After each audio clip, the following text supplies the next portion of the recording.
Howdy. The conflict between y'all's two organizations, Cricket Australia and Australia's Cricketers Association, is due to a difference of expectations that y'all have between the severity of the punishment carried out for the ball tampering of the three players Stephen Smith, David Warner, and Cameron Bancroft. Cricket Australia says that these punishments were fair and severe enough for the conduct that they created. On the opposing side, Australia's Cricketers Association says that the punishments were disappropriate to the misconduct that was carried out from the players. Cricket Australia has set up rules for their players, and if those players don't follow those rules, there are repercussions for their actions. Cricket Australia is a well-known international cricket team that is a high ethical standard that is renowned throughout the world to be known for. Australia's Cricket Association knows that the players were out of line with their misconduct, but believe that the actions that were taken for their misconduct were far beyond what normally would have happened. In 2016, South Africa had a similar ball tampering scheme where Du Plessis, the bowler of South Africa, had ball tampering and was fined and was removed 3 penalty points from his conduct. In further ball tampering allegations throughout the decades, usually there was just fines and maybe a ban from a match or two throughout these different ball tampering schemes. In this case, though, Smith and Warner were banned for 12 months from Australia's cricketers team, as well as ICC matches. But on the other side, Bancroft was banned 9 months as well from Cricket Australia as well as ICC games. And they believe the severity of these offenses are far more than previously ruled on other ball tampering schemes.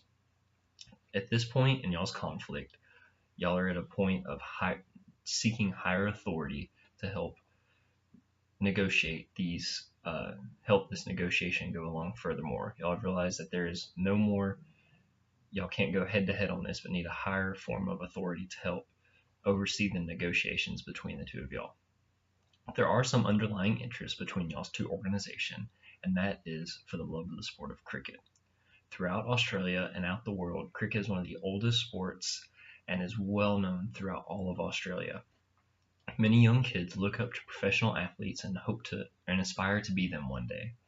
They have to follow the rules in their little league games and know that the professional players have to follow the rules in their games that are set forth.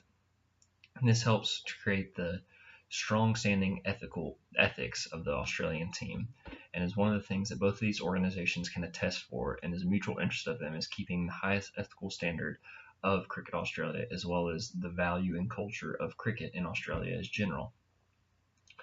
Some of the reasons, or the form of communication that y'all's two organizations are communicating right now, is a debate forum where you try to argue your side of your opinion.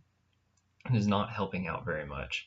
They don't see each other's opinions, and they are very combative to each other. A more effective form of communication would be dialogue and listening. Dialogue and listening is more respectful and polite to the other group. It helps for more fluent communication and to understand each other better, and know that even though y'all have differences, y'all can see the other point's view inside and try to come to a better negotiation standpoint. I think a distributive form of negotiation for y'all's two organization would be most beneficial to this situation. The reason for this is that Australia's Cricketers Association, the Players Union, needs to meet the reservation point for Cricket Australia. Cricket Australia, the players have broken the rules in Cricket Australia and have to be punished for that. And Australia's Cricketers Association knows that, and they cannot exactly just meet in the middle. They have to more so meet at the reserve point for Cricket Australia. Usually, a distributive form of negotiation does not hold well in the long run, as well as an integrative form of negotiation does.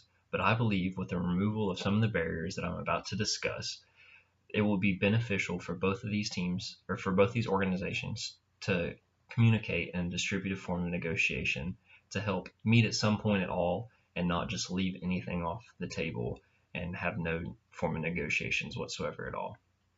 Some of the barriers that need to be managed through these organizations are the barrier of my way or the highway mentality by Cricket Australia, being that Cricket Australia is the bigger of these two organizations and the more powerful.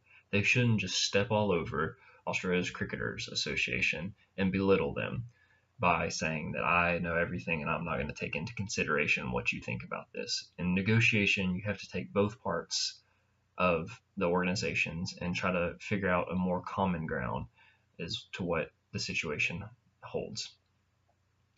Australia's Cricketer Association also needs to get rid of the barrier of my opinion doesn't really matter. This form belittles them as an organization and doesn't effectively, it won't help further communication between the two organizations. To get rid of this barrier, Australia's Cricketer Association and Cricketers Australia need to have their decision carry weight and be enforceable by both organizations. Thank you.